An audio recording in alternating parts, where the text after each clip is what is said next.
Ngayong araw ay tuturuan namin kayo paano magluto ng kamaru o ang rice field crickets. Alam nyo ba, itong kamaru ay isa sa pinakamasarap na exotic food dito sa bansang Pilipinas?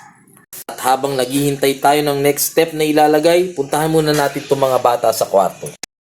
Naku, ayan na ang gugulo ng mga bata habang nag-games ng video games. Ayan mga idolo, bumili na kayo. May 5 minutes na daw.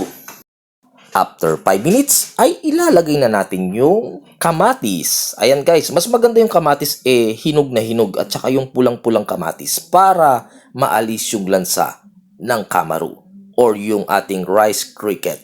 Okay? Tapos meron pa kaming extrang ulam. Okay? Yung spam. Guys, halu-haluin lang natin and after 10 minutes, balikan natin. Flex ko lang ang aking misis na cook ng kamaru. Ang kamaru kasi guys ay isa sa exotic food dito sa Pilipinas. Kaya pagka kinakain mo to, dapat medyo maingat ka kasi mataas sa protina to. Pero ang sikreto ng pagkain nito ay pampalakas daw ng tuhod. At eto na nga guys, luto na siya. Ngayon umuusok pa. Sa mga hindi pa nakakain nito, ang lasa niya ay ito. Okay?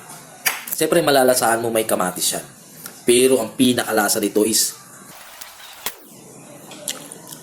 malinamnam siya na parang meron siyang gatas. Okay? Masarap siya guys. Very crunchy yung pagkaluto. At very parang may gatas talaga.